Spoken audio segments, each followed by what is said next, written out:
Olá pessoal, aqui é o professor Luismar e essa é mais uma dica de matemática. Agora a gente vai trabalhar com o conjunto dos números racionais, ok? Quem são os números racionais? Os números racionais, eles têm esse nome porque eles podem ser escritos em forma de fração. Tá?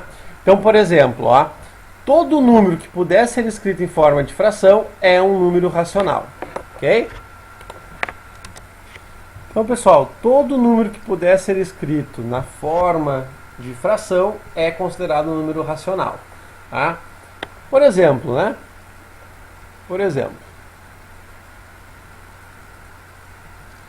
notem 1/2 é um número racional, né?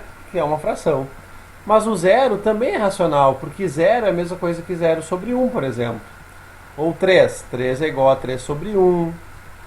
5 pode ser 10 divididos por 2, pode ser o próprio 5 divididos por 1. Né? Então, todo número que possa ser escrito em forma de fração é um número racional. Tá? Uma dízima periódica é uma fração. Né? Aí vocês podem clicar no videozinho que aparece aqui embaixo na descrição desse vídeo, tá? Que ensina a transformar isso aqui em fração. Tá? Temos também, por exemplo, um número decimal finito, né, 0,5.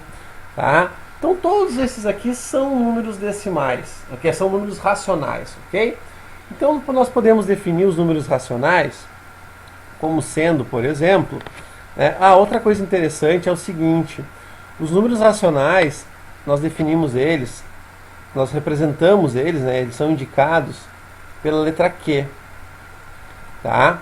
Então, o conjunto dos números racionais são todos os números que podem ser escritos em forma de fração A sobre B, tal que A pertence aos números inteiros e B pertence aos números inteiros menos o zero. Então, esse asterisco significa que o B não pode ser zero.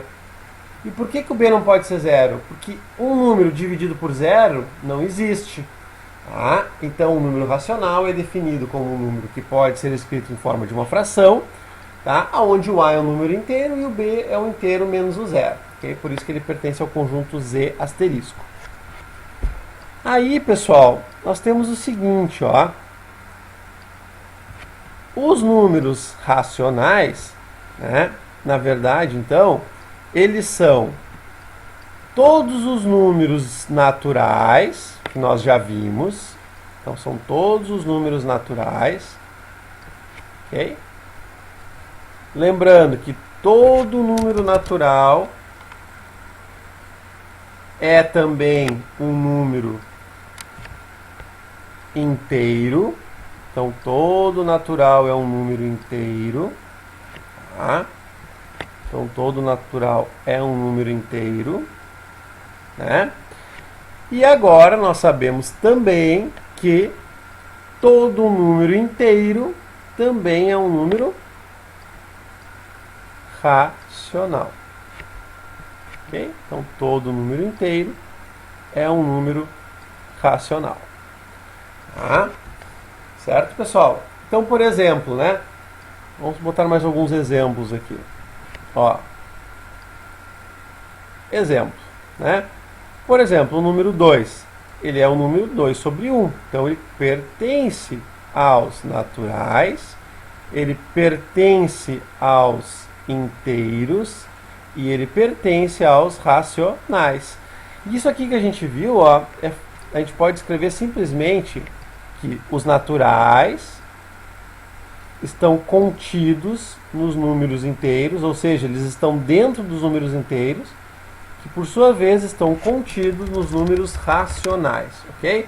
Então, os números naturais estão contidos, esse símbolo aqui é contido, nos números inteiros, que estão contidos dentro dos números racionais. Então, se o número é natural, automaticamente ele já é inteiro e automaticamente ele já é racional. Tá? Um outro exemplo, né, pessoal?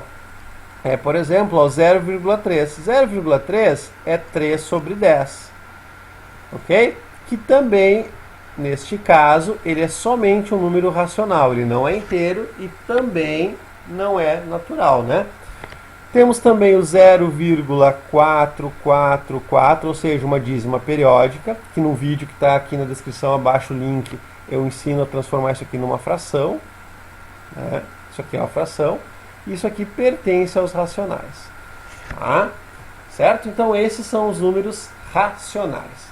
Esses sim, né, são os números que nós usamos praticamente todos os dias, né? Para preço do mercado, um produto custa 1,50, né? Então ele custa 1,50. 1,50 é um número racional. Por quê? Porque a gente pode transformar esse cara em 15 sobre 10. Tá, pessoal? Então esses são os números racionais. Espero ter ajudado vocês. Bons estudos!